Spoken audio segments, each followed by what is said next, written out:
Hey everyone, welcome to another episode of the Squibbler Show. My name is Tejas, and today we're going to be talking about LGBTQIA rights, and we're also going to be addressing the JK Rowling statements that she has made recently. So buckle in, it's going to be a little bit of a heavy topic. Before we begin this video, there's a couple of things I'd like to preface it with. One of them is a little bit unrelated to the topic, so let's get that out of the way first. If you haven't noticed, the Squibbler merchandise is now available, so head on over to the link in the description box to check out the Squibbler merchandise and get one for yourself. Now, I am doing a little bit something special because of the topic that we're discussing today. 35% of all sales that I earn starting from today until the 15th of August will be going to a charity.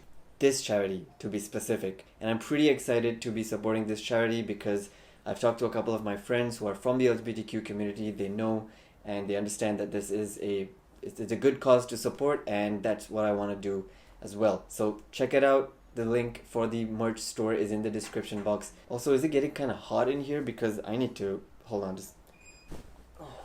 Yeah, I think that's a little bit better. So yes, there are multiple designs as well. Go check it out. Alright, there's one more thing I'd like to preface in this video before we begin, and that is related to this video. Everyone is welcome here on this channel, regardless of your color, culture, race, religion, age, sexual orientation, gender, etc. No matter what, you are welcome here always. However, that being said, I will not accept or tolerate anyone who is spewing hate or negative comments towards a certain someone or a certain group of people. If you are going to be spewing hate in my videos, especially in this video because it's a sensitive topic that we're discussing, then take this as a warning. Your comments will be blocked and you will be blocked from my channel as well. I do, however, obviously encourage open-ended conversations and questions in the comment section down below so that we can all learn and educate ourselves towards a better future. But no hate and no negativity, please. There will be certain things in this video that you might listen to what I'm saying or what I'm asking that might sound a little bit offensive. Please pardon my ignorance if there is any, because I'm here to learn, and as a cisgender heterosexual man, I am trying to learn as best as I can, and I'm trying to be a better ally every single day. So some of the questions that I ask or some of the statements that I make might sound a little bit offensive, so please, again, pardon my ignorance. I am trying to be better. My intention is not to hurt anyone. It is solely to listen, learn, and hopefully positively influence someone watching this video as well.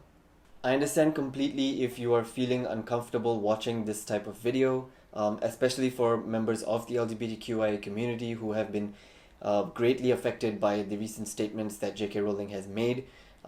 Therefore, I understand completely if you want to step away and not watch the rest of this video. However, I would encourage you to come back to this video in the near future so that you can understand the types of conversations that we need to have with people from the LGBTQ community so that we can make this all better. Having these uncomfortable conversations is exactly why I'm having these podcast episodes, so that we can all improve and hopefully make a better future for all of us. With all that out of the way, now I would like you to please join me in welcoming today's guest. This person is part of the LGBTQIA community, and she is a hardworking, incredibly compassionate, and understanding Wizards Unite YouTuber. So please check out her channel as well. And without further ado, let's welcome Kris from Wizard Way. Hi, Kris. What's up? Hey, Tejas. How are you doing? I'm doing great. It's late night, but I am doing great because I'm a night owl. My name is Kris.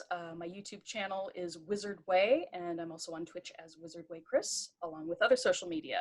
I am a non-binary, transgender fluid person who does primarily Wizards Unite content, but I'm looking to expand that in the near future.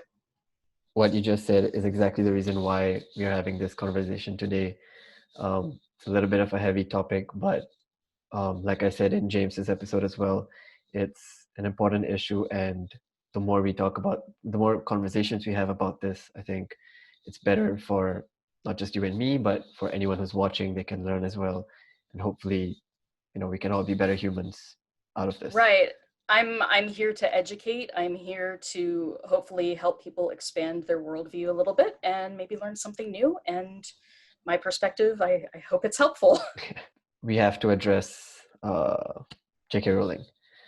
Yes. In case anyone has been living under the rock and doesn't know what happened, she recently tweeted some things which were hurtful, dangerous, and against the transgender community. And it sparked a huge controversy. And right now, a lot of people are boycotting her, etc. So there's a lot of stuff happening. My stance on this is what she said was wrong.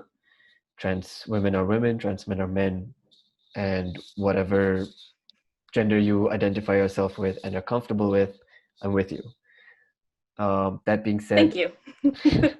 Thank you for that. That being said, I don't think that JK Rowling is a bad person.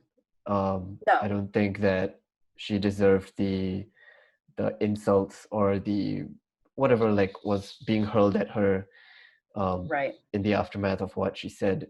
That was not fair, but it is important that we point out that she was wrong, and it's important that we talk about these issues now that it has been raised. So that was my stance on this. What is your view on this? Well, first and foremost, I want people to know right off the bat that while I don't like what JK Rowling said, and I think it has negative consequences, I in no way hate JK Rowling. I don't think she's a monster. I think she's misguided and that she hasn't gotten her information from credible sources. But that doesn't mean that she should be leveled with any sort of abuse, be it online or perpetuating the abuse that she endured as a woman who has survived sexual trauma. So I in no way want people to think that I am anti-JK Rowling. I am affected by the work that she created, and in a very positive way. Certainly the fandom that has sprung up around it. But that does mean that I can still be critical. And so I want everyone to know that I am very critical of what she said. A lot of what she said contradicted itself. A lot of her opinions were stated and facts were stated, quote unquote facts were stated without any scientific evidence to back them up. She didn't cite any sources. And so when you've done more extensive research, you find that a lot of what she was talking about falls back on really negative stereotypes of the trans community and in particular trans women. So not only does she do that, but then she also misgenders trans women a lot, just calling them men who think that they are women, which is actually very disrespectful to people in the trans community. It's misgendering us. It's not taking our word for it when we say we are who we are. So a lot of the things brought up in her long essay were deeply problematic. So my view is they're deeply problematic. She mentioned this, the bathroom issue in her essay. Okay, this is what I understood from this. Correct me if I'm wrong. So what she said was any man can get a legal certificate that says I identify as a woman, and that allows this person to enter the female toilet. So that is where she says that other women might be scared of this because there's a man who is in the female toilet when he shouldn't be. Right. So, which there are a couple different problems with that. One being, number one, you're misgendering trans women by saying that they are men. That's misgendering them. But secondly, even if you want to address the predators in single sex environments, this is something that is already being dealt with separately by separate litigation. Like there are rules that protect women, no matter whether they are trans or not. It protects women in those situations. And a lot of places can both protect women and protect trans women inclusively by implementing the same things that they're already doing. So she's falling back on a stereotype that trans women are just men pretending to be women, and that they're men pretending to be women and they're up to no good. This is not a Marauders Map situation. Most trans women just want to use the bathroom, and men who are predators don't need to pose as women Right. to do predatory behavior in any space that they choose. So the two things are actually very separate topics, but shoving them together, it creates this sense of fear, and it's trying to push a problem that doesn't actually exist. So Right.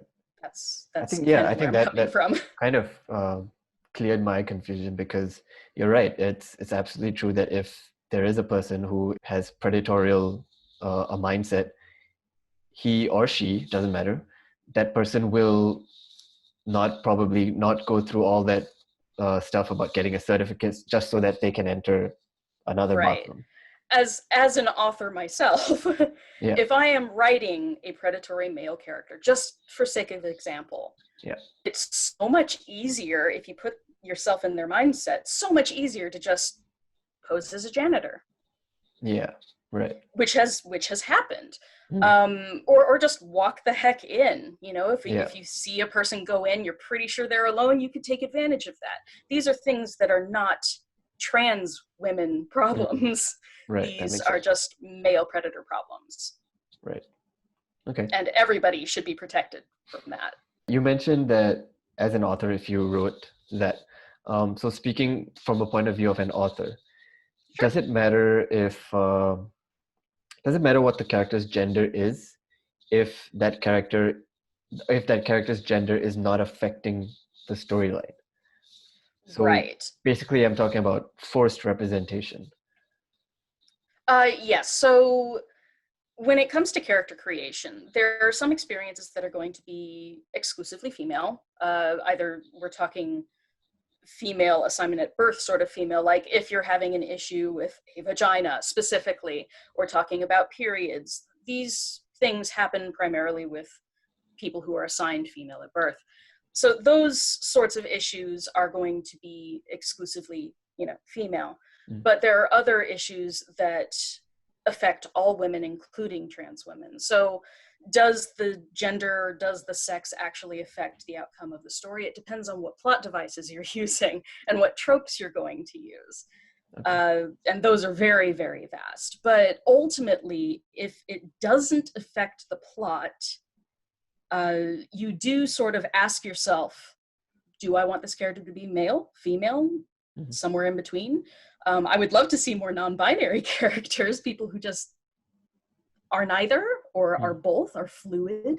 So there are many opportunities for inclusion, but most people just don't think to include. They fall back on very typical tropes and stereotypes rather than pushing the envelope. And while that is normal, it's great when people take that extra step and think about the consequences and then Right. can include. It's not forced if Mm. you're just thinking about it and you find the opportunity. I just think that most authors don't even look for those opportunities. They just Mm. make the decision and run with it. Mm. Because this last point that you made, like they think about it and they run with it, that's kind of what I think happened with when JK mentioned that Dumbledore was gay, because it was not mentioned in the books, even if Mm-hmm. like upon like rereading, sure, maybe it sounds like it kind of hints towards it, but she doesn't explicitly say it until Right. after the books have released. So that, do you think that falls in this category, that she wanted to have a member of the LGBTQ plus community in her story, so she just said, oh, Dumbledore was gay? Right. There are a couple different perspectives on this. There's one camp that says this was just an afterthought and it was just an appeal for JK Rowling to look progressive by being like, oh yeah, I have a gay character, let me just say it's one of these characters. But there's another camp that's just like giving her the benefit of the doubt, which I like to do. She could have deemed that Dumbledore was gay the entire time. Would it have made a difference in the plot? No. Yeah. Because unless you're falling on a gay stereotypical trope where somehow Dumbledore is going to be the creep, which is a very common thing for older gay characters, unless you were going to introduce that trope, which had no place in the stories, there wasn't really a huge opportunity to explore Dumbledore's gayness. The only time it does seem credible is when we're talking about his past with Gellert Grindelwald. So they had a relationship, and very much informed each other's lives, and Dumbledore had, you know, a large connection with this other man. So when you look back sort of retroactively, you could be like, yeah, there could have been something there. It's perfectly plausible. And from Harry's perspective, you have to think about perspective in the books. All the books are told from a limited third person, which means if Harry doesn't notice it, we as the audience won't notice it. Great. This is why, you know, some of the foreshadowing is going to be lost in the early books, because we're talking an 11 and a 12-year-old mentality. You're not going to notice everything. Yeah. So there are a couple different camps when it comes to JK and like sort of retroactively making people Jewish, or making people gay, or making people more inclusive than she may have originally intended. So you can give her the benefit of the doubt, or you can choose to be more critical and say that it was an afterthought. Both are relatively valid. We don't know for sure. Yeah. I'm not sure if you remember this, but about a month ago, I tweeted a photo on Twitter. I'm going to put it on... I do remember this. I'm going to put it on screen for oh, yes. to see that now. But the graphic is great. Oh, man, I had such a wonderful reaction when I saw that. I mean, you raised a very important and like it was an important issue that you raised. So like based on this, like let's continue that topic, which we didn't continue on Twitter. What if the roles, like the genders, were reversed for every character in Harry Potter? What would the consequences be? For every single character. Okay. One thing that instantly comes to my mind, because being, you know, self-proclaimed potion master here, Amortentia potion is already really problematic. For those who aren't familiar, Amortentia is like the strongest love potion in the Harry Potter universe. It is used in, what is it, the 6th book? Yeah. It's in the 6th book, correct? Okay. Yeah. Half-Blood Prince is where we have a situation where Ron is slipped some love potion and he gets all infatuated with Lavender Brown.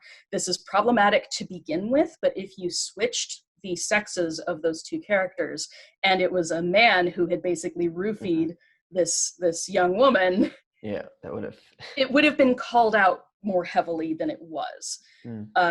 Because there's a strange dichotomy in, you know, oh, you know, it was just, the girl just wanted to be noticed, and what's wrong with that? It's not the right way to go about being noticed. Same thing if it was, you know, a male Lavender who gave a love potion to a female Ronnie character. So there are certain elements like that that would have been called out instantly and never would have made it through editing, because they would have been called out and the editors would have been like, no, you can't do this. Right. Or if you do this, you need to give more context and show more consequences for actions like that. So certain things would be awesome having the sexes switched, because I love myself a good female protagonist. So Harriet Potter would have been interesting. I would have very much liked to see that. But we also have a whole slew of young adult fiction, especially paranormal fiction, that has your basic female protagonist. So would it have made a huge difference? In a lot of cases, it wouldn't. It wouldn't make a huge difference, because it's not necessarily the gender or sex that defines a character. Right. It's their personality attributes, and those can be attributed to either gender in a lot of cases. So in a lot of ways, I don't think it would have been too different, but certainly whenever you bring love and romance into things, a lot of times, and Harry Potter is very much guilty of this, falls back on a lot of old-fashioned heteronormative tropes. So when you swap things, they don't quite resonate the same way. But outside that, with the overarching plot, it would have been about the same. Yeah. If I'm not wrong, I think every use of love potion in the entire series was by a female character giving it to a male character, right? We heard of Rumble the Vane, Hermione and Ginny were talking about it in the Weasley shop. They're sold by the Weasleys. That blows my mind. I try to ignore that because it's so problematic, even if it's a low level. Like, oh, they'll just fancy me for like 24 hours. Yeah. How harmful is that? It's very harmful. You are Right. forcing someone to think things and feel things that they do not feel authentically, and that in its own way is a form of rape. So it's very serious, and it's very flippantly used in the series. I don't like it. Let's steer away from Harry Potter for a while. Let's talk about some real stuff. Recently, there was the Supreme Court ruling in the US. For people like me who don't live in the US, please explain to us what that was about. Like, what were the consequences of that? Probably by the time this is posted, it'll be a couple weeks old, but the highest federal court in the United States is the Supreme Court. Typically, to get rulings at that court means you have gone through appeal after appeal after appeal and slowly worked your way up the system. In this case, the Supreme Court ruled that employees cannot be fired based on their sexual orientation or transgendered status. It's including them in what is called Title VII of the Civil Rights Act of 1964, I think. So it's basically expanding the definition of those who are protected from workplace discrimination to include people who are non-binary, transgendered, or have different sexual orientations, gay, lesbian, etc. It's a good decision. It's a step forward in the right direction. It's a step in the right direction. It's still a long way to go. Inclusion. It's a bigger bubble of inclusion, which is great. On the opposite hand, though, you have the fact that our president, Donald Trump, in the same, I think, 24 hours or 48 hours, decided that he put a rule in place that basically means that if a doctor feels strongly anti-trans, they can basically deny healthcare to anyone who's LGBTQ because they feel like it.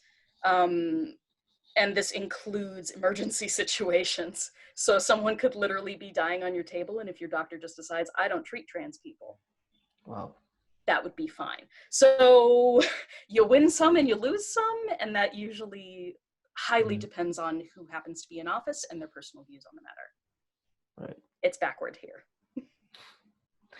Wouldn't you say that, like, you mentioned this doctor thing, like, isn't a doctor's, like, I don't know if they take an oath or something, but don't they have to? The Hippocratic Oath. Yeah, like they have to protect everyone, no matter. The Hippocratic Oath is a thing, and that is do no harm, right? Yeah. So people are just sort of, I guess you weigh that in the scales of your personal religious beliefs or what have you.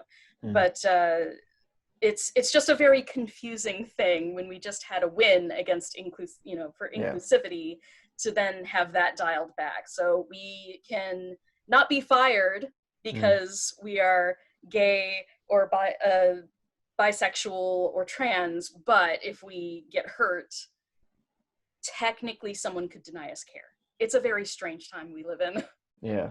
As a member of the LGBTQIA community, would you say that you receive, not you generally, but like in general, would you say a member of this community has received some form of discrimination from within your own community? So not from straight people. So you mean instead of people who are straight or cisgendered hating on people who are different within our own LGBTQ community? Yes, this does happen. For me personally, it has happened if I have ever gone to gay bars. Because I am non-binary and sometimes I wish I presented more male than I do. If I show any attraction to cisgendered gay men, they believe I am a fag hag.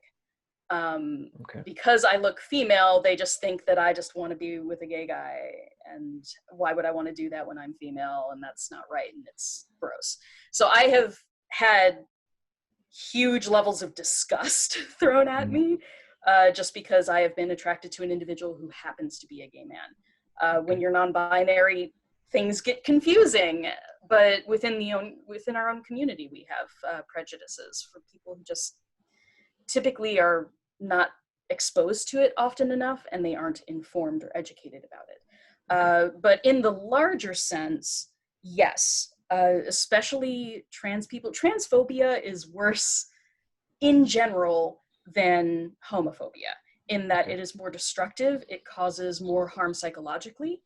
Both are bad, don't get me wrong, but people who are leveled with transphobia have a hugely high rate of suicide, especially adolescents. According to the 2018 study by the American Academy of Pediatrics, of the 14% of all youth who reportedly attempt suicide, male transgender adolescents attempted suicide at the highest rate, which is 50.8%, followed by non-binary adolescents at 41.8%.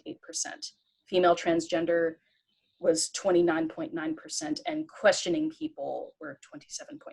These are huge numbers. That's over 50% in some cases. It's huge. And so that's why JK Rowling's anti-trans rhetoric has lasting consequences. It's being used by people who are legitimate transphobes as sort of like, well, JK Rowling is with us, so now we are empowered and emboldened, and we can push anti-trans literature and anti-trans views in politics.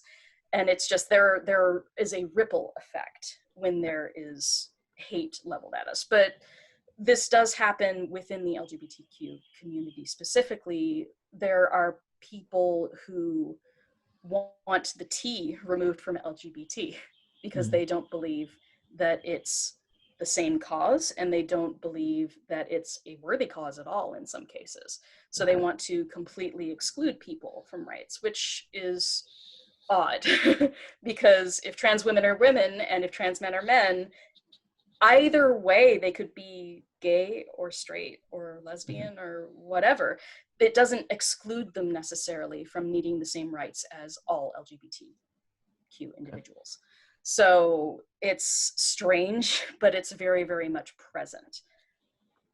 Okay. It makes me sad. It's fine.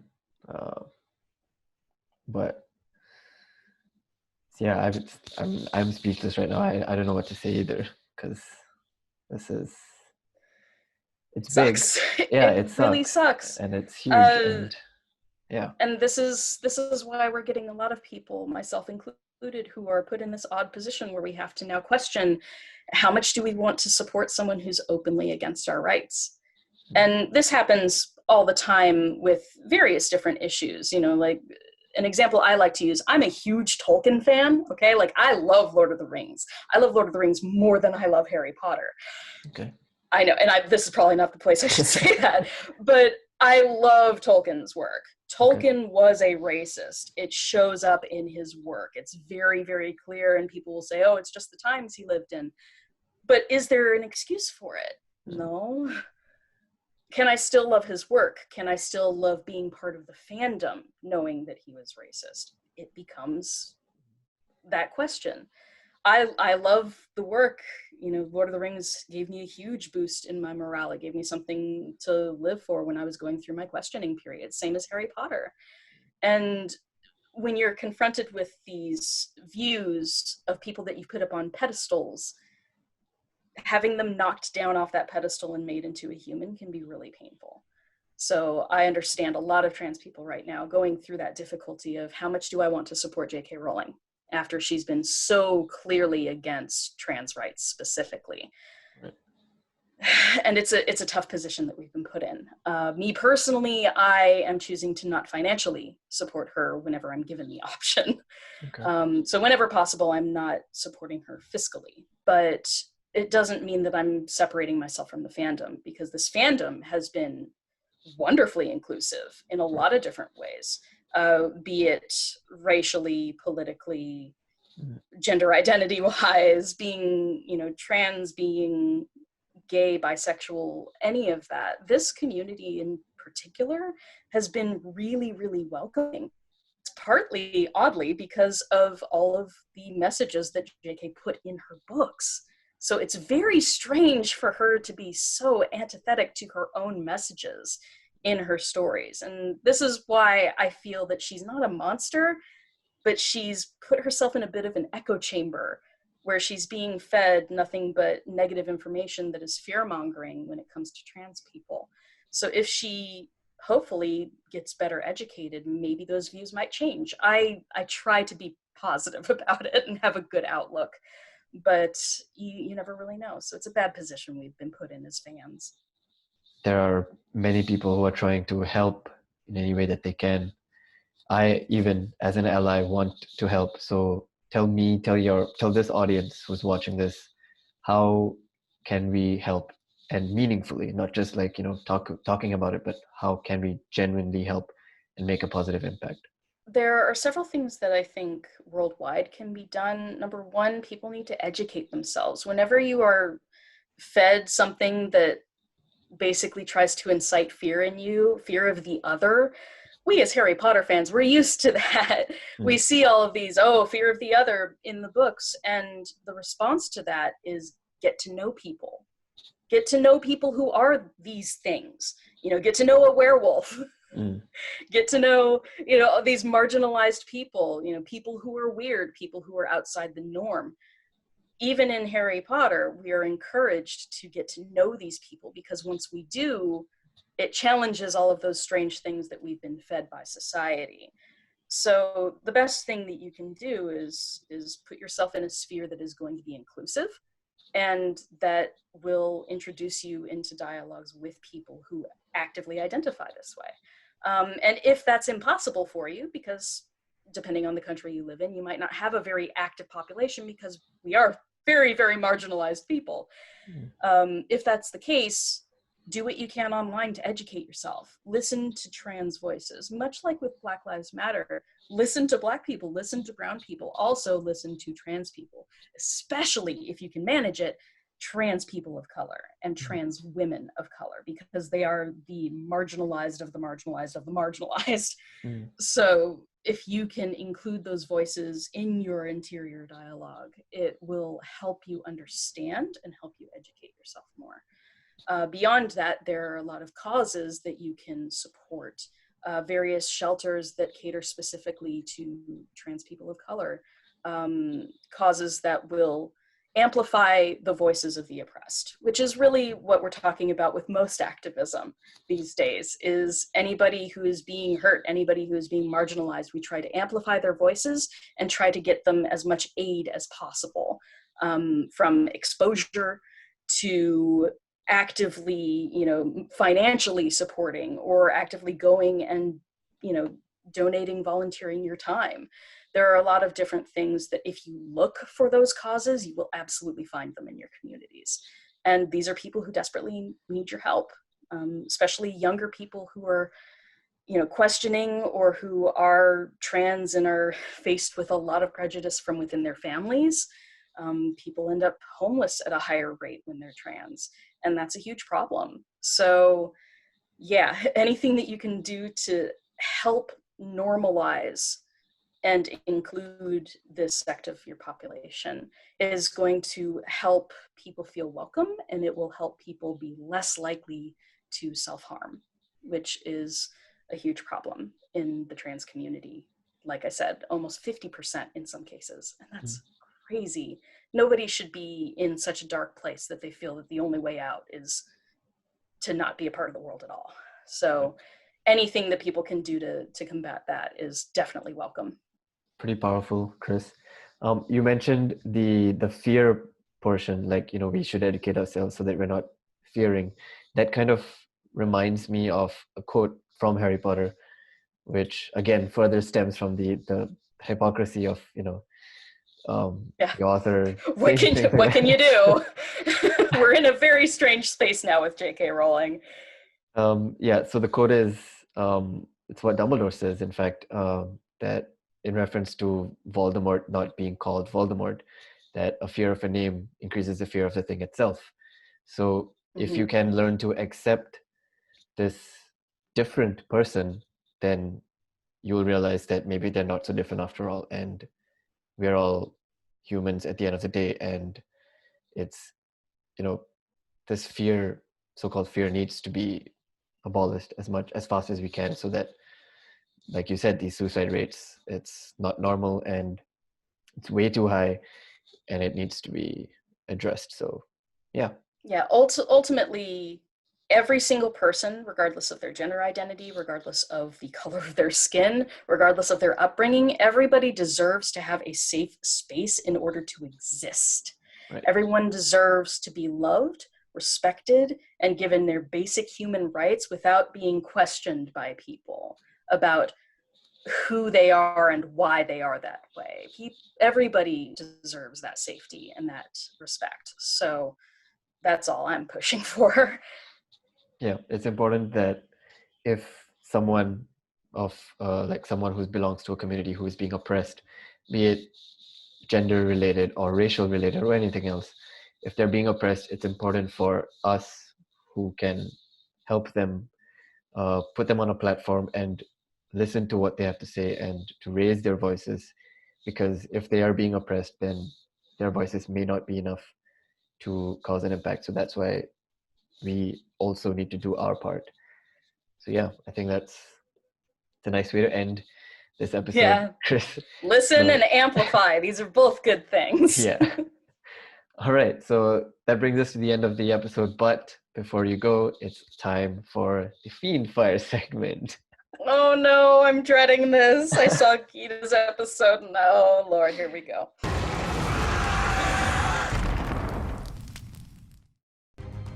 From whom did Grindelwald steal the Elder Wand? From whom did he steal it? Yeah. Oh gosh, I should totally know this.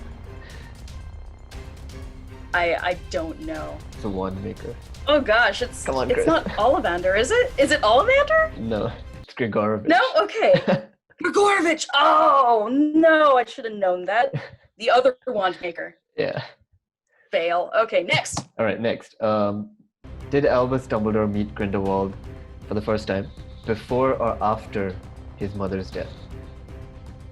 Before. It was after. After? What? Yeah. She dies and then that's when... I was thinking his sister. Oh, okay. Okay, fine. You get the point then. I thought his sister. I'm like, no, they were friends before. That's part of the falling out. Okay, third question. Right. Why was Voldemort considered incapable of loving anyone? Like he was physically not capable of loving. Why? Some theorized it was because he was a product of rape. Yes. So, yeah, that's technically correct. It's because he was a product of the love potion. So Love potion. Yeah. We talked about this. yeah, exactly. I call it rape. Okay. Well, I got like 1.5 points out of 3. I'll take it. Yeah. Thank you so much, Kris, for talking about this topic. It's important that we talk about this and we continue this conversation. I hope people in the comment section can also contribute whatever experiences they've had. So thank you again, Kris, for... Thank you for having me. Yeah, no, well, welcome. All right, then. See you soon. Bye, Lumos. Lumos. Thank you so much for watching. For all of you who have stayed all the way till the end, I greatly appreciate you. I'd once again like to reiterate that 35% of all sales that I will be earning from the Squibbler merchandise, which will be linked in the description box down below, from the 20th of July, that is today, the date of release of this video, till the 15th of August, will be going to a charity, this specific charity, to be specific, the Trevor Project. And I'm incredibly excited to be a part of this and to support this great cause, and I'm hoping that all of you will be able to participate in this as well. If you're not interested in purchasing my merchandise, that's completely fine. If you have the financial capability to do so, I would highly encourage you to check out some of the other links that I've left in the description box to some other causes and some other donations that you can provide help to. With all that being said, once again, please show your love to Kris by subscribing to our YouTube channel, it'll be linked down below. Thank you all again for watching, and I'll see you next time for another episode of The Squibbler Show. Till then, stay safe and goodbye.